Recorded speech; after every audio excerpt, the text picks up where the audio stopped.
Exam द्वार channel पर स्वागत है। लाइक करें हमारी वीडियोज को, साथ ही सब्सक्राइब करें और बेल आइकन को दबाएं ताकि आपको नए नए वीडियोज मिलते रहें। तो आइए शुरू करते हैं। स्वागत है आप सभी का एग्जाम द्वार चैनल में। बिहार लोक सेवा आयोग बीपीएससी का संयुक्त प्रारंभिक परीक्षा पिछले सॉल्व पेपर जो 1992 से 2019 तक पूछे गए हैं उसका क्वेश्चन का सीरीज लेकर के मैं आया हूँ। एग्जाम में आपको 150 क्वेश्चन जीके के पूछे जाएंगे, जिसमें 2 या 5 क्वेश्चन आपके मैथ्स के होंगे या रीजनिंग के। तो 50 प्रश्नों का एक सेट लेकर के आया हूँ। इस तरह हम एक एग्ज़ाम का जो सेट होगा 150 क्वेश्चन का, वो 3 पार्ट में लेके आएंगे। तो आइए शुरू करते हैं आज का ये सेट नंबर 1, भाग पहला, बीपीएससी का जीके का क्वेश्चन। लीजिए, हमारे चैनल पे आपको बीपीएससी के, उसके अलावा एसएससी के, उसके साथ ही RRB, NTPC, RRB group D, CTET और एसटेट के वीडियोज़ उपलब्ध है। साथ ही जीके के वीडियोज़ जो अदर किसी भी एग्जाम्स में आपके काफ़ी काम आने वाले हैं। तो चैनल को सब्सक्राइब कर लीजिए, साथ ही बेल आइकन को दबा लीजिए, घंटी को दबा लीजिए ताकि आपको नए नए वीडियोज़ के नोटिफिकेशन टाइम टू टाइम मिलते रहे। तो आइए लेते हैं पहला क्वेश्चन। ये सारे प्रश्न पूछे गए हैं, बीपीएससी में पूछे गए हैं। तो जो भी क्वेश्चन है काफ़ी इंपॉर्टेंट और पूछे जाएंगे, बार बार रिपीट भी होते हैं और आपको पैटर्न का पता चल जाएगा। पहला क्वेश्चन है, सबसे बड़ी तटीय रेखा किस देश की है? और इसका सही उत्तर है कनाडा। मैं ऑप्शन सारे नहीं बोल रहा हूँ इसलिए कि आपका टाइम ज़्यादा कंज्यूम ना हो, आप कम समय में ज़्यादा से ज़्यादा क्वेश्चन समझ सको, पढ़ सको, देख सको। तो सबसे बड़ी तटीय रेखा कनाडा की है। ऑप्शन में यूएसए, ऑस्ट्रेलिया, भारत और कनाडा के साथ। विश्व में एल्युमिनियम का सबसे बड़ा उत्पादक कौन सा है? तो सबसे बड़ा उत्पादक जो है यूएसए है, अमेरिका। पेनाइन, अल्पेशियन और अरावली उदाहरण है कैसे पर्वत श्रृंखला के? सही उत्तर है पुरानी पर्वत श्रृंखला के उदाहरण हैं। बढ़ते हैं आगे। निम्नलिखित नदियों और उन शहरों का मेल मिलाइए जिनसे होकर ये नदियाँ बह रही है, और नीचे दिए कूट की सहायता से सही उत्तर का चयन कीजिए। चलिए, तो कौन सी नदी कहाँ बह रही है, किस शहर में? चलिए तो बताते हैं इसको। सो जूम करता हूँ आपके लिए ताकि आपको आसानी हो जाए। चलिए, रॉटरडैम नदी जो है, रॉटरडैम शहर जो है, वहाँ कौन सी नदी बहती है? राइन नदी बहती है, रॉटरडैम। पेरिस सीन नदी है या सेन नदी भी उसको बोलते हैं। बुडापेस्ट डेन्यूब नदी और वाशिंगटन पोटोमैक नदी। तो आपको याद हो गया होगा, रॉटरडैम जो है वहाँ पे राइन नदी, पेरिस में सीन नदी, बुडापेस्ट में डेन्यूब और वाशिंगटन में पोटोमैक रिवर। चलिए अब बढ़ते हैं आगे।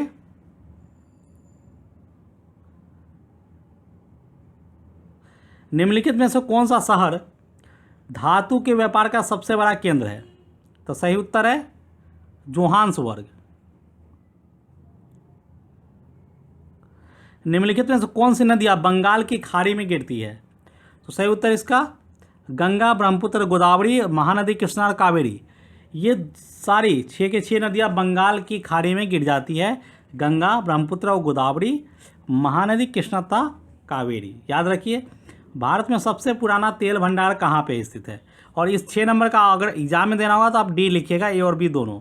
डी नंबर ऑप्शन हो जाएगा। भारत में सबसे पुराना तेल भंडार कहाँ है?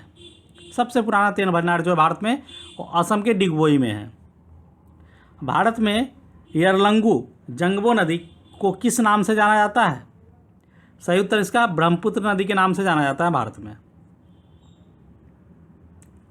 निम्नलिखित में से कौन सा एक सबसे सूखा स्थान है? सही उत्तर इसका लेह। लेह जो है सबसे सूखा स्थान है। निम्नलिखित में से किस राज्य में जनजातीय समुदाय की पहचान नहीं की गई? देखिए, जब भी निम्नलिखित आता है तो कुछ चुनिंदा स्पेसिफिक जगह ये दिया गया है या वहाँ डाटा, तो आपको देखना पड़ेगा ऑप्शन, क्योंकि उन्हीं चारों में से बताना है। तो निम्नलिखित में से किस राज्य में महाराष्ट्र, छत्तीसगढ़, हरियाणा, कर्नाटक में जनजातीय समुदाय की पहचान नहीं की गई है? तो सही उत्तर है इसका हरियाणा में। सुल्तानपुर बर्ड सेंचुरी कहाँ स्थित है? तो सही उत्तर इसका गुड़गांव में है। भारत में प्रति व्यक्ति वन क्षेत्र कितना है? औसत हेक्टेयर में प्रति व्यक्ति वन क्षेत्र भारत में कितना है? देखिए, ये वैरी करता है, ठीक है। तो अभी जो है 0.20 है, बार बार वेरी करता है साल दर साल। चलिए, निम्नलिखित में से किस राज्य में कृषि भूमि 60% से कम है? किस राज्य में? तो सही उत्तर है इसका बिहार राज्य में। नागार्जुन सागर बहुउद्देशीय परियोजना कौन सी नदी पे स्थित है? सही उत्तर है इसका कृष्णा नदी पे। बिहार में डालमिया नगर किस लिए प्रसिद्ध है? सीमेंट के लिए। याद कर लीजिए, बिहार बीपीएससी के लिए बहुत इंपॉर्टेंट है। और ये क्वेश्चन बीपीएससी के 56 से 59 के बीच में 2015 में जो 56वीं से 59वीं बीपीएससी परीक्षा हुई थी 2015, उसमें एक क्वेश्चन पूछा गया था, बिहार में कितना वन क्षेत्र है? ये सब क्वेश्चन पूछा जाता है। तो वन क्षेत्र का हमसे कटाव होता रहा है, तो वैरी करता है। तो आप उसको क्वेश्चन को आपको करेंट में जब भी आप एग्जाम रहे उससे पहले इसको चेक कर ले, ठीक है। चलिए, भारत में कौन से दो राज्य सबसे बड़े पैमाने पर लौह अयस्क से संपन्न हैं? तो मध्य प्रदेश और उड़ीसा जो है लौह अयस्क से संपन्न है। झारखंड के झरिया क्षेत्र में मुख्यतः क्या पाया जाता है? तो कोयला पाया जाता है झारखंड के झरिया में, कोयला। निम्नलिखित में से कौन सा शहर बिहार के सबसे पूर्वी भाग में स्थित है? सही उत्तर इसका निम्नलिखित में से, तो देखिए भागलपुर, पटना, कटिहार, पूर्णिया, सबसे पूर्वी में कटिहार है। आप मैप देख लीजिए, एग्जाम से पहले अच्छे समझ लीजिए। चलिए, निम्नलिखित झीलों में से कौन सी बिहार में स्थित है? सही उत्तर इसका अनुपम झील बिहार में स्थित है। विकेंद्रीकरण प्रणाली की सिफारिश किसने की थी? सही उत्तर इसका बलवंत राय मेहता। बलवंत राय मेहता समिति द्वारा बलवंत राय मेहता ने की थी। भारत में मध्य अर्धशतक या मिड 50s में अपनाया गया महालनोबिस प्लान मॉडल का उद्देश्य क्या था? तो सही उत्तर इसका भारी उद्योग की स्थापना करना जो पूंजी सघन थे। स्तंभ क के साथ स्तंभ ख का मिलान कीजिए और सही उत्तर का चयन कीजिए। तो यहाँ पे साल दिया गया है और उसके साथ स्तंभ ख में उससे संबंधित परिस्थितियाँ दिया गया है, तो आपको इसमें चुनना है। चलिए, तो इसमें 1955 में भारतीय औद्योगिक ऋण और निवेश निगम की स्थापना की गई थी, ठीक है। चलिए, उसके बाद 1964 ईस्वी में भारतीय औद्योगिक विकास बैंक, 1964 में दूसरा नंबर हो जाएगा। 1982 ईस्वी में भारतीय निर्यात आयात बैंक 1982 में, और 1987 ईस्वी में औद्योगिक और वित्तीय पुनर्निर्माण बोर्ड। चलिए, इसको फिर से बताते हैं। 1955 ईस्वी, देखिए 1955 ईस्वी में हुआ था भारतीय औद्योगिक ऋण और निवेश निगम। 1964 ईस्वी में भारतीय औद्योगिक विकास बैंक, 1982 में भारतीय निर्यात आयात बैंक, 1987 में औद्योगिक और वित्तीय पुनर्निर्माण बोर्ड। बढ़ते हैं आगे। स्तंभ क के साथ स्तंभ ख का मिलान कीजिए। ऐसे क्वेश्चन एग्जाम में पूछे जाते हैं, तो आपको ध्यान रखना है कि ऐसे क्वेश्चन एग्जाम में बीपीएससी के एग्जाम में खूब आते हैं। चलिए, तो इसमें आते हैं, इसमें स्तंभ क का स्तंभ ख के साथ मिलान करना है। चलिए, ओपन जनरल लाइसेंस जो है विदेशी व्यापार से संबंधित है। ओपन जनरल लाइसेंस विदेशी व्यापार से संबंधित है। ट्राइसेम जो है रोजगार देने से संबंधित है, ट्राइसेम। थोक मूल्य सूचकांक संबंधित है मुद्रास्फीति से, और नकदी रिजर्व अनुपात है ऋण नियंत्रण से। चलिए, बढ़ते हैं आगे। सरकारी व्यय को नियंत्रित करने का प्राधिकारी कौन है? सरकारी व्यय को नियंत्रित करने का सही उत्तर है इसका वित्त मंत्रालय। प्रभावी राजस्वी घाटा किस केंद्रीय बजट में पेश किया गया? सही उत्तर इसका 2011 से 12 में। ब्याज भुगतान एक आइटम है किस व्यय का? सही उत्तर है राजस्व व्यय का। ब्याज भुगतान राजस्व व्यय का एक आइटम है। HDR 2014 के अनुसार भारत की मानव विकास सूचकांक रैंकिंग कौन सी है? सही उत्तर इसका 137। निम्नलिखित उपभोक्ता मूल्य सूचकांकों पर विचार कीजिए। चलिए, पूरा क्वेश्चन आ गया। निम्नलिखित उपभोक्ता मूल्य सूचकांकों पर विचार कीजिए। औद्योगिक श्रमिकों के लिए उपभोक्ता मूल्य सूचकांक पहला है, कृषि श्रमिकों के लिए उपभोक्ता मूल्य सूचकांक, ग्रामीण श्रमिकों के लिए उपभोक्ता मूल्य सूचकांक। तो सही उत्तर है ग्रामीण, माफ कीजिएगा, सही उत्तर जो है इसका ये भी नहीं होगा, पहला नहीं होगा, दूसरा नहीं होगा, तीसरा नहीं होगा। शहरी गैर श्रमिक कर्मचारियों के लिए उपभोक्ता मूल्य सूचकांक, सही उत्तर है चौथा जो है शहरी गैर श्रम कर्मचारियों के लिए उपभोक्ता मूल्य सूचकांक। ये उपरोक्त सूचकांकों में से केंद्रीय सांख्यिकी संगठन द्वारा संकलित किया जाता है। तो शहरी गैर श्रम कर्मचारियों के लिए उपभोक्ता मूल्य सूचकांक, ये सही उत्तर है। चलिए बढ़ते हैं आगे। वर्ष 2013-14 में भारत में तिलहनों का कुल उत्पादन क्या है? सही उत्तर इसका 34.32 मिलियन टन। भारत अधिकतम विदेशी मुद्रा किसके निर्यात से कमाता है? सही उत्तर इसका कपड़े के निर्यात से। विदेशी मुद्रा जिसमें त्वरित प्रवास की प्रवृत्ति होती है कहलाती है, क्या कहलाती है? सही उत्तर इसका गर्म मुद्रा कहलाती है। निम्नलिखित में से कौन सा एक राष्ट्रीय खाद्य सुरक्षा मिशन में शामिल नहीं है? तो खाद्य सुरक्षा मिशन में शामिल नहीं है जो है तिलहन।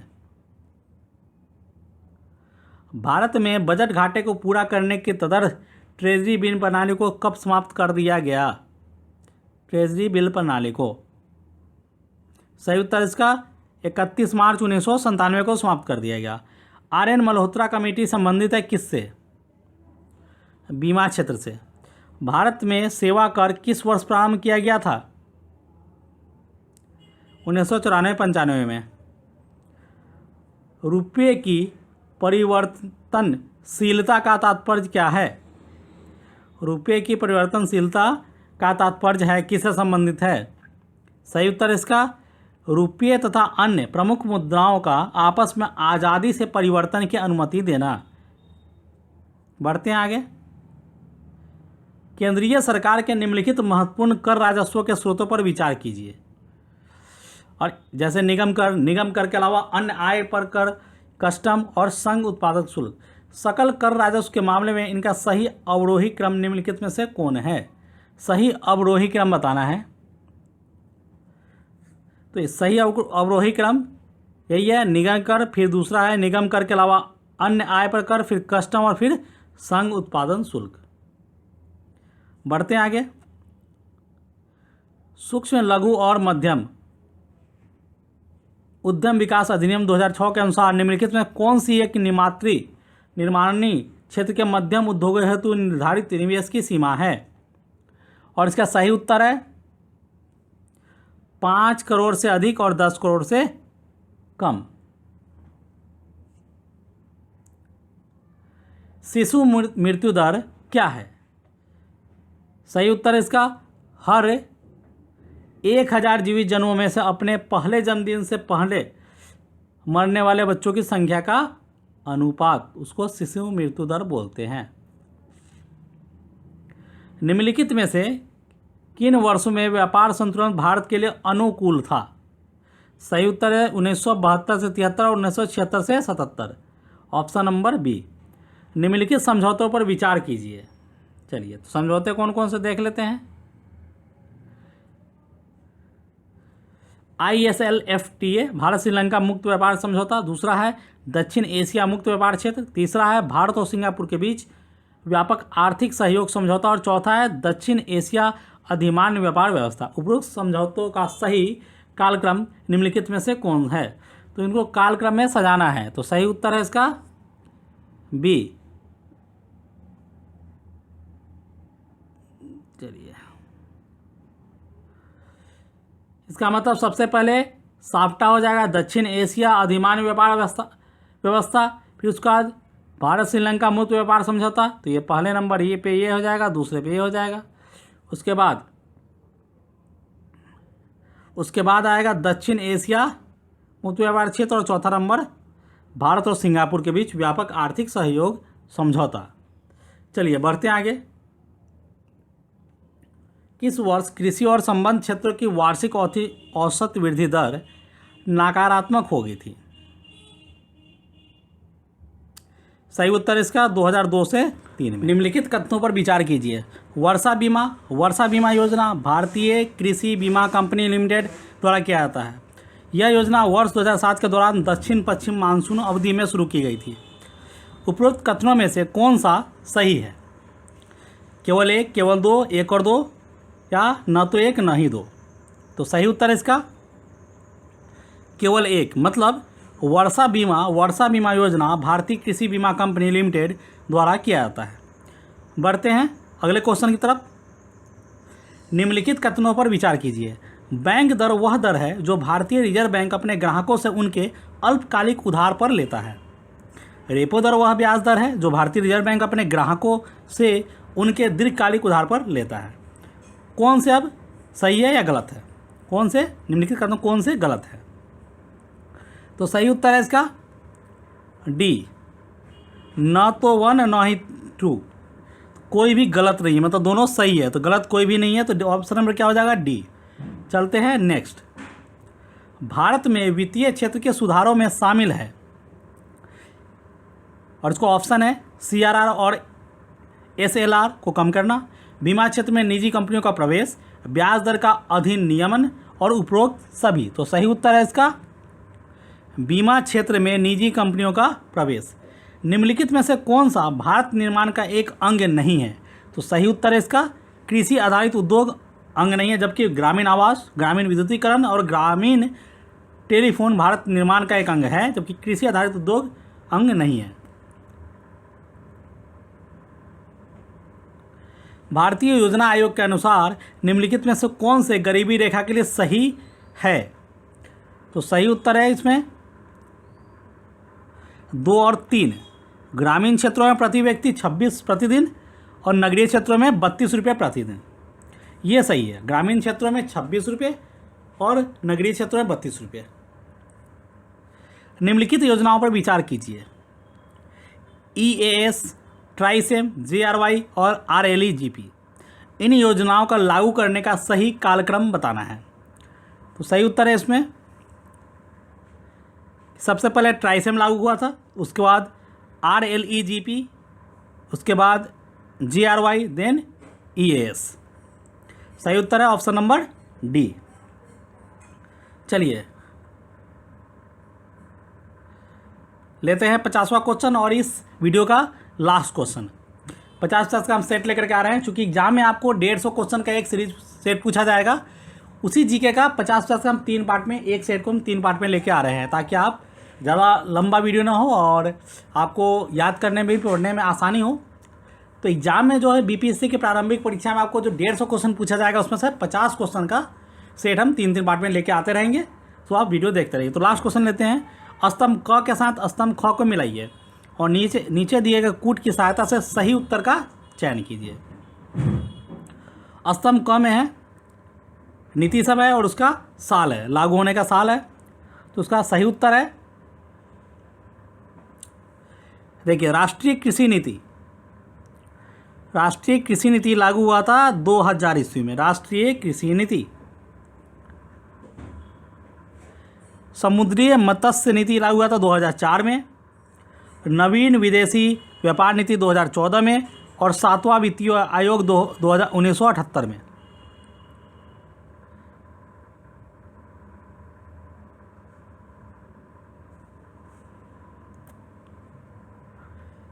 फिर से इसको रिपीट करते हैं। देखिए, राष्ट्रीय कृषि नीति ये जो है लागू हुआ था 2000 ईस्वी में। समुद्रीय मत्स्य नीति जो लागू हुआ था वो 2004 में। नवीन विदेशी व्यापार नीति ये लागू हुआ था 2014 में और 7वां वित्तीय आयोग 1978 में।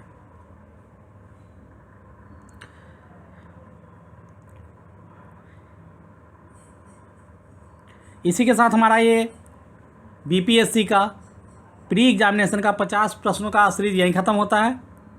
हमारे चैनल पे अगर आप नए हैं तो इसी वीडियो के नीचे डिस्क्रिप्शन में जाइए, जहां आपको फेसबुक, इंस्टाग्राम, टेलीग्राम के लिंक मिल जाएंगे, जिस पर क्लिक करके आप हमारे चैनल से जुड़ सकते हैं।